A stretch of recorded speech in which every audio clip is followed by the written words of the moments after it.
আসসালামু আলাইকুম। চার টিম কনফার্ম হয়ে গেল বিপিএল এর, এবং চার টিম কারা? আজকে ঢাকা ক্যাপিটালস হারার কারণে চারটা টিম কারা রয়েছে এবং কারা কারা বিদায় নিল সবকিছু আলোচনা করব এই ভিডিওতে। প্রথমে শুরু করা যাক ঢাকা ক্যাপিটালস এবং রংপুর রাইডার্স এর মধ্যকার যে খেলাটা অনুষ্ঠিত হয়ে গেল।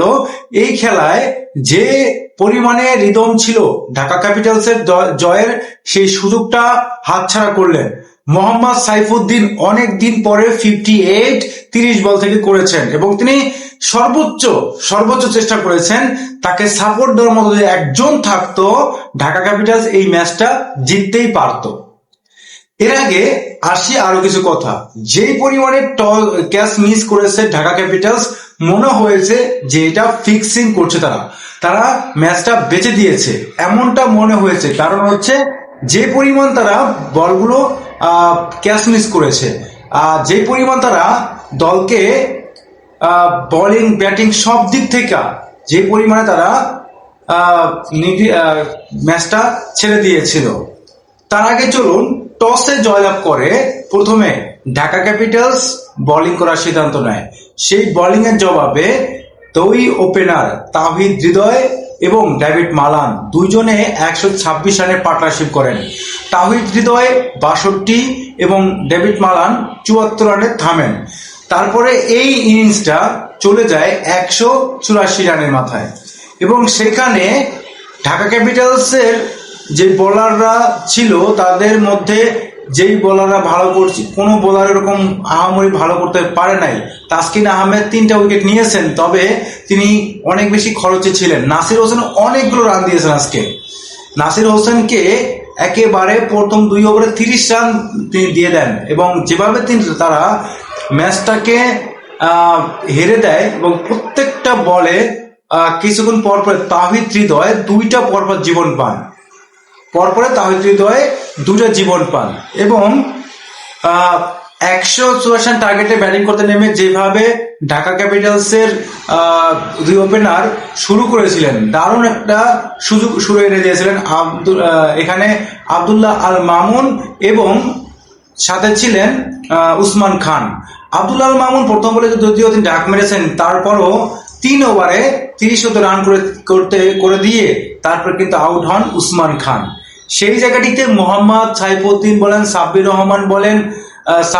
রহমান, নাসির হোসেন, মোহাম্মদ মিঠুন 28 বল থেকে 25 রান করেছেন। তিনি যখন মাঠে নেমেছিলেন, দর্শকের আওয়াজ হয়তো আপনারা শুনেছেন। সেখান থেকে মোহাম্মদ সাইফুদ্দিন ম্যাচটাকে টেনে নিয়ে যান শেষ ওভার পর্যন্ত।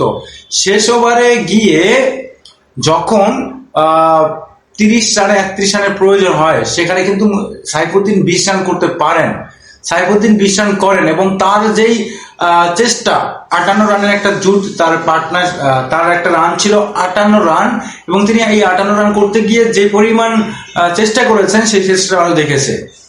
আমি জানি না মোহাম্মদ সাইফুদ্দিন ম্যাচটা কি ইচ্ছে করে হারছে, ঢাকা ক্যাপিটালস কি ইচ্ছে করে ম্যাচটা হারছে, নাকি তারা ম্যাচটা বেঁচে দিয়েছে। আমি কিছুই বুঝলাম না। যে পরিমাণে ফিল্ডিং মিস করেছে আজকে, একবারে আপনি যদি খেলা দেখে থাকেন তাহলে অবশ্যই আপনার মাথায় এটাই কাজ করবে। আরেকটা বিষয় হচ্ছে টপ 4-এ ঢাকা ক্যাপিটালস অফিসিয়ালি তারা বাদ পড়বে। এখন 9টা ম্যাচ তারা হয়ে গেছে। 9টা ম্যাচের মধ্যে ঢাকা ক্যাপিটালস 4টা ম্যাচে জিতছে, তাদের পয়েন্ট হচ্ছে 8। তো ঢাকা ক্যাপিটালস এর পয়েন্ট 2টা ম্যাচ জিতছে, সেখানে তাদের পয়েন্ট হচ্ছে 4, আর 2টা ম্যাচ জিতলে তাদের পয়েন্ট হতো 8। তো এই জায়গাটিতে ঢাকা ক্যাপিটালস ফেল করেছে, আজকে তারা হেরেছে। টপ নোয়াখালী এক্সপ্রেস গতকালকে হেরে তারাও কিন্তু প্লে অফসের যে সুযোগটা ছিল সেই সুযোগ থেকে দূরে চলে গিয়েছে। এখন যে ব্যাপারটা হচ্ছে যে টপ সেরা টিম কারা? সব টপ সেরা টিম হচ্ছে চট্টগ্রাম, রাজশাহী, সিলেট এবং রংপুর। এই 4টা টিমই কিন্তু এবারে প্লে অফস খেলতে যাচ্ছে। ওকে, সো ঢাকা ক্যাপিটালসের ব্যাটিং এর বিপক্ষে বোলিং করেছেন আজকে মুস্তাফিজুর রহমান, বোলিং করেছেন নাহিদ রানা।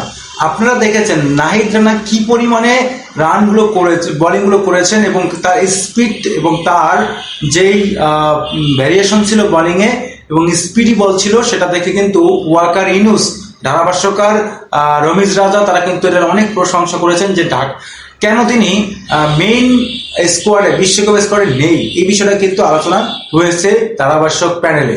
যাই হোক, মুস্তাফিজুর রহমানও ভালো, ওই যে ডেট ওভারের সেরা হচ্ছে আমাদের মুস্তাফিজ, তিনি কিন্তু শেষের দিক দিয়ে ইমাদ ওয়াসিমকে আউট করে দিয়েছিলেন এবং ওই জায়গাটিতে কিন্তু রানের লাগামটা টেনে ধরেছিলেন।